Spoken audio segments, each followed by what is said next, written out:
Mahfud MD sebut LGBT tidak bisa dijerat hukum, jasuli dua ini justru menjadi tugas negara untuk mengaturnya demi menegakkan moralitas. Kita tinggal di negara kesatuan Republik Indonesia. Sumber hukum kita bukan Al-Quran dan hadis, tapi kesepakatan Pancasila, Undang-Undang Dasar 45, kebinekaan. Ada kesepakatan kita untuk menerapkan suatu hukum, dan hukum ini mengambil aspirasi dari mayoritas, hampir dikatakan seluruh mayoritas. Saya tidak bercerita mayoritas Muslim, mayoritas Katolik menolak hubungan ini. Bisa dilihat dari pernyataan Bapak Franz Magnus Suseno bahwa Katolik pun menolak hubungan ini. Begitu juga dari agama. Saya kira agama-agama menolak hubungan ini.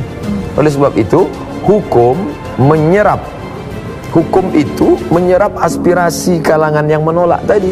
Maka mengkristallah menjadi sebuah hukum. Hukum tidak berangkat dari nol. Hukum kesepakatan orang banyak. Sepakat orang Eropa bahwa ini baik.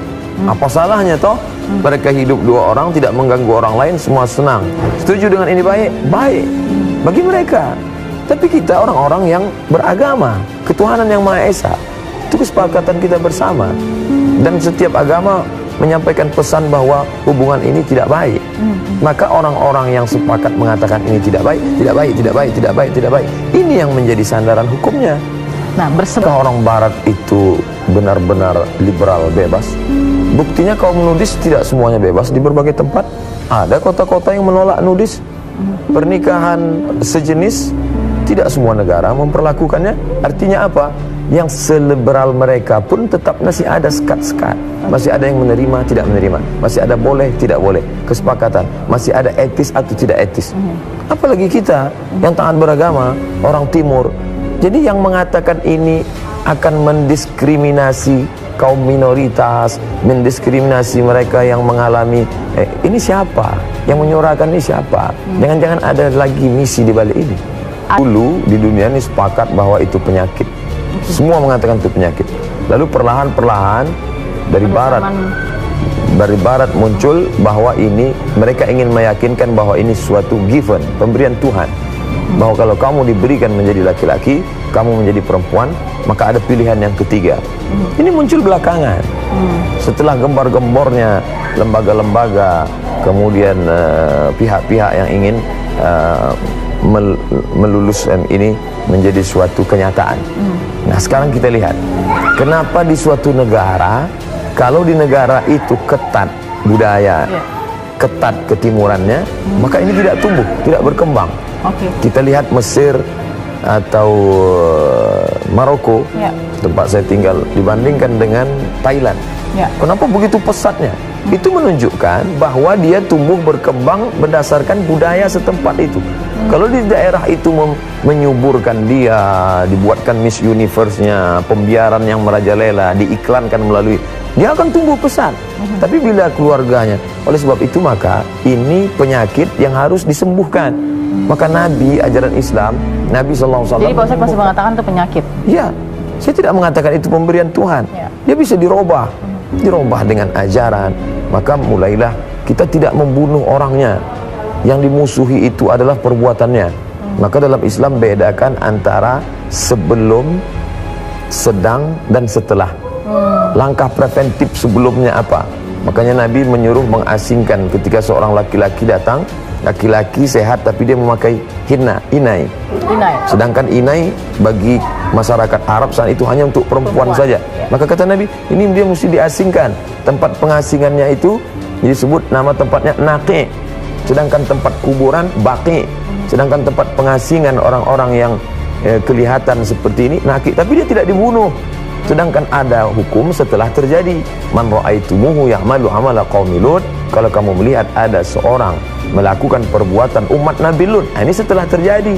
Berarti ada tindakan di sana, ada action. Sedangkan tadi hanya mulai ketertarikan. Kemudian ada laknat yang luar biasa. La'anallah, Allah melaknat ar-rijal, laki-laki, al-mutasyabbihin minar rijal bin nisa, laki-laki yang menyerupai perempuan, perempuan yang menyerupai laki-laki.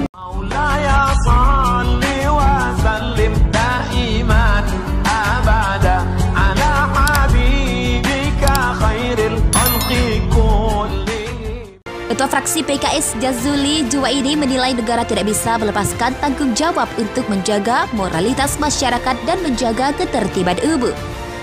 Argumentasi kekosongan hukum dan alasan kebebasan demokrasi dan hak asasi dari Menko Polhukam Mahfud MD tidak bisa digunakan untuk membiarkan perilaku yang jelas-jelas menyimpang di masyarakat. Hal itu dikatakan Jazuli saat merespon pernyataan bahwa pemerintah tidak bisa menjerat pelaku LGBT karena tidak adanya hukum yang mengaturnya. Mahfud MD mengatakan demokrasi harus diatur dengan hukum, nomokrasi, sementara LGBT dan penyiarnya itu belum diatur oleh hukum, sehingga bukan menjadi kasus hukum. Menurutnya, atas dasar itu, beberapa waktu yang lalu, fraksi PKS menolak disahkannya RUU Tindak Pidana Kekerasan Seksual atau RUU TPKS karena tidak komprehensif melarang segala bentuk tindakan pidana keasusilaan termasuk LGBT dan perzinaan.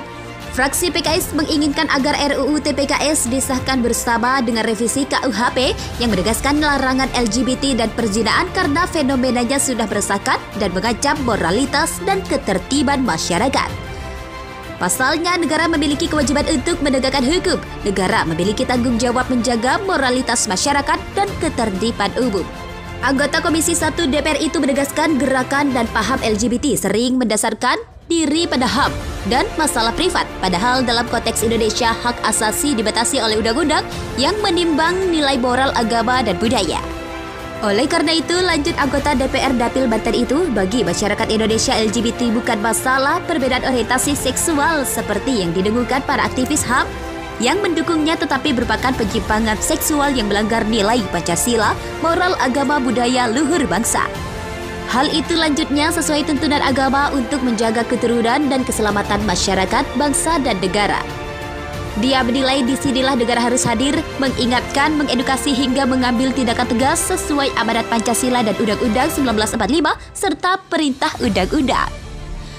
Jazuli menambahkan negara harus bergandengan tangan dengan elemen masyarakat seperti tokoh masyarakat, ulama, pendidik, publik figur, dan lainnya untuk memberikan pesan kuat bahwa LGBT adalah masalah serius yang bertentangan dengan nilai-nilai Pancasila dan Undang-Undang 1945. Ketua fraksi PKS Jazuli Juwaidi menilai negara tidak bisa melepaskan tanggung jawab untuk menjaga moralitas masyarakat dan menjaga ketertiban umum.